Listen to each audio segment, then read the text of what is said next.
Hey guys, John from ProTech. We just sat down with some teenagers. What do they think of technology? What's their screen time? How are they utilizing it? And what can adults do well to help them form healthy mindsets and boundaries around the topic of technology? This is part number 1. We sat down with some fellas. Check this out.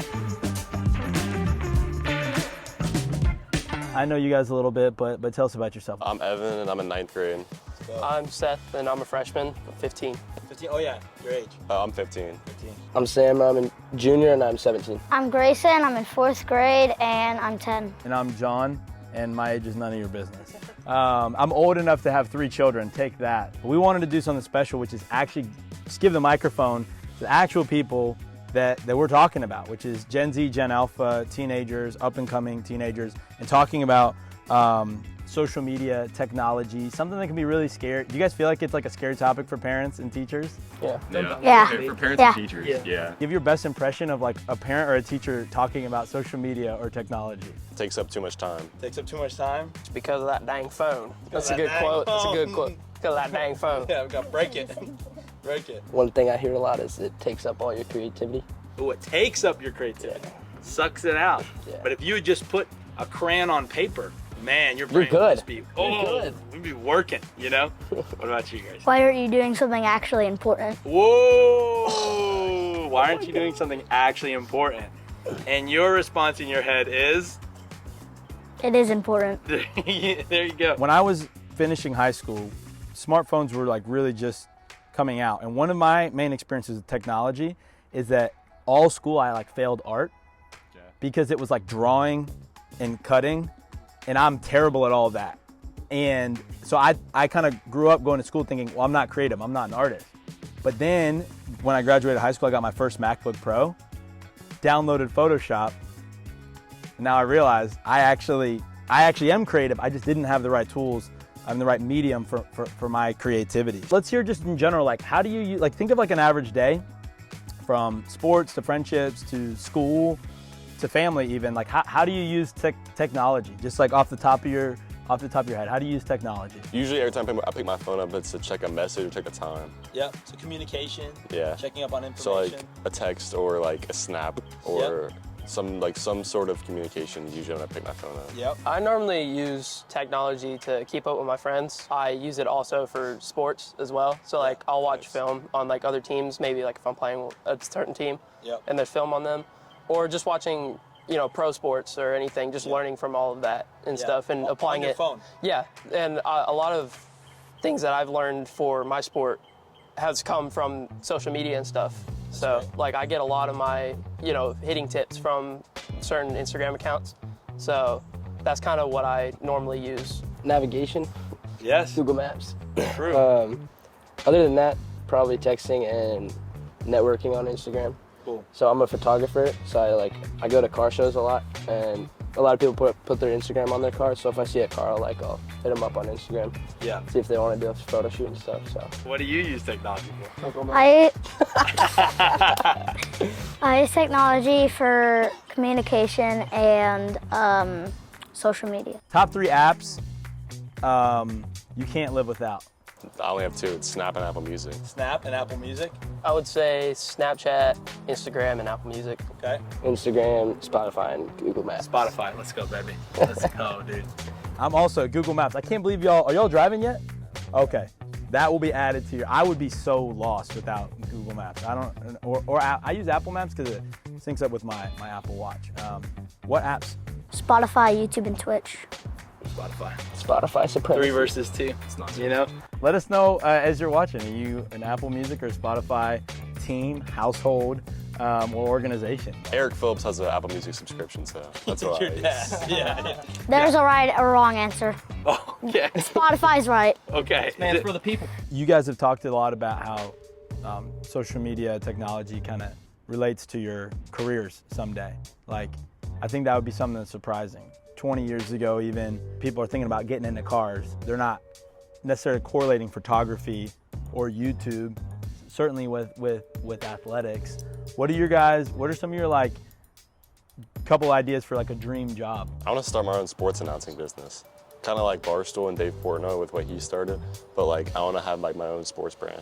Anything related to Major League Baseball, really. It doesn't really matter like if I'm playing or not. I would just want to be associated with Major League Baseball in some type of way. I can't decide between being like a photographer / content creator or being like a mechanic or an engineer at some big car company. Yeah. I can't really decide between being a content creator or a basketball player. Basketball or content creator. I think a lot of times adults view like social media as like this separate part of life.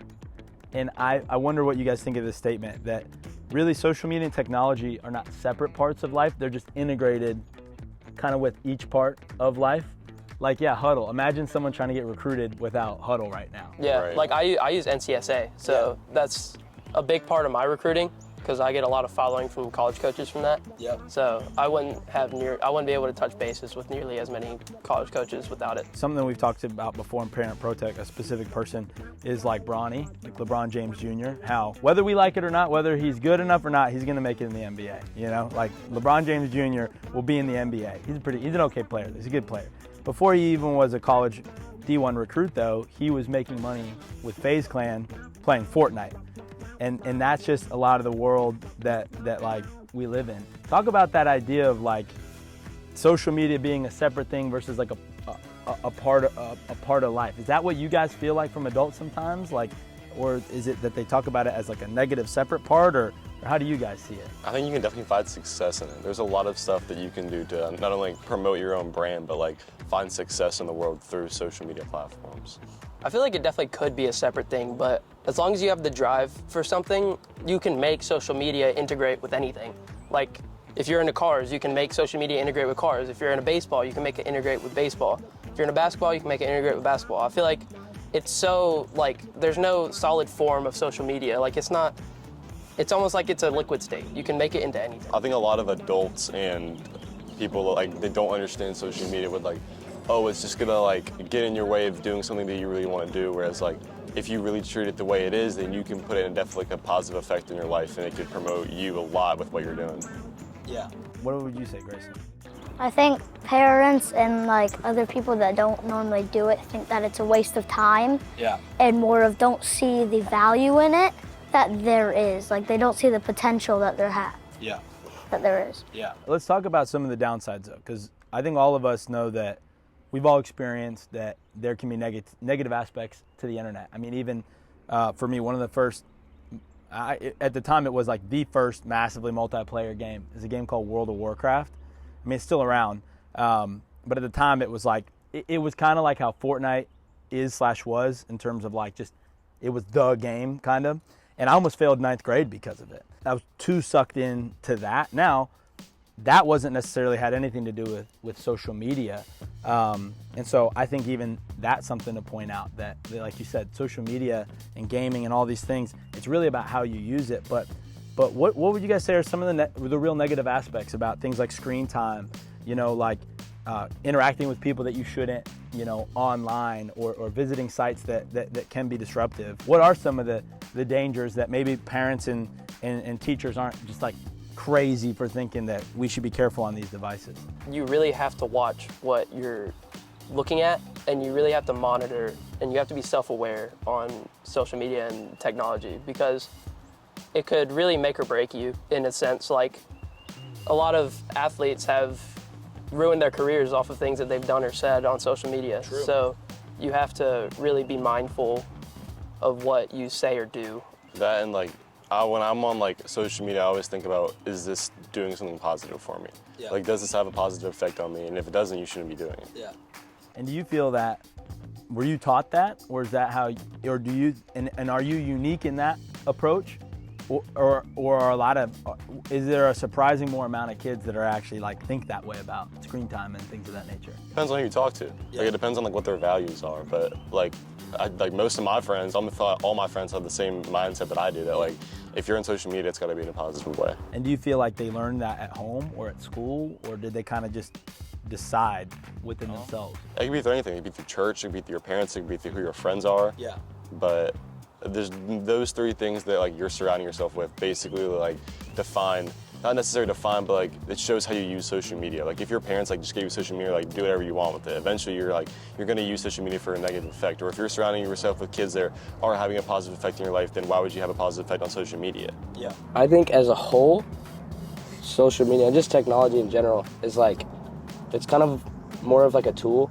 Yeah. And it depends on, I think how you're brought up is definitely a big thing on how you use it, but it definitely depends on like, I don't think it's necessarily good or bad, but I think you can definitely like, depending on how you use it, it's like anything else in life. Like if you have good work ethic and good morals and you're like intentional about what you do, then if you're using social media, you're gonna be the same about that. It gets a little bit easier to get sucked in for like short form content, for example. It's easier to get sucked in and just scroll for hours. But I would say that as a whole, it's like, it's more about where you're at mentally and like your mindset about it and about life is like what you'll kind of do on social media. Yeah, it's great. I think you have to be mindful of what you press on and what you look at. Yeah. Like you can't just press on something because it looks cool. You have to look into it, you have to know about it before you should do it. And would you say, do you think it's a true statement, Grayson, that honestly not every company or social media content creator has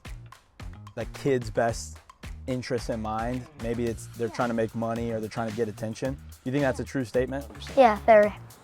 And do you think it's different between different content creators? Is that something you look for where you're like, man, it kind of seems like these people are just a bad influence, even though I think they're funny? Or how do you choose what to press on and what not to press on? I don't just press on it, I actually look into who they are. And after doing that, I'll look at one video. If I realize that it's actually horrible, I'll just never even look at them again. Just be done. Well, you two mentioned Snapchat. Snapchat, since it came out, okay, you get to, you know, I'm the boomer right now, okay? Because truly, I've never felt cool with Snapchat. The whole idea, this is how, okay, so you guys get to change my mind, okay? To me, because, and this is a great example of how I think that adults a lot of times do mean well. We just might not have the right perspective. Or in the case of Snapchat, we might actually be right. So we're about to find out, a little social experiment. An app that's built on messages that disappear, meaning like secrets, sending things to people that you have, like, that will go away and no one will ever know. That just seems sketchy to me. It seems like if I used that, it would almost prompt me to do less productive things in the way that I talk to people. But convince me, why is Snapchat a good thing? 9 times out of 10 when I'm using Snapchat, it's just to talk with my close friends. Like most of the time I'm using Snapchat, it's just like goofy videos to him or like whatever. But like, I don't really like, other than that, I really don't like use Snapchat for any other meetings except like talk to like my close friends. So then again, generational things. I think these are also like, what I also want to model for our community, what we try to do at ProTech is model healthy back and forth too. It's not always that I think the adults are 100% right and the kids are 100% wrong or vice versa. I think both perspectives are needed. So I'm thinking, I'm like, well, why don't you just do that on iMessage? I think the same thing. I couldn't answer that question. Like, I think the same. I think eventually like kids just like stopped, like there was like a transition to where like it became more cool to send videos or stuff through Snapchat or text through Snapchat, where it's just text through iMessage.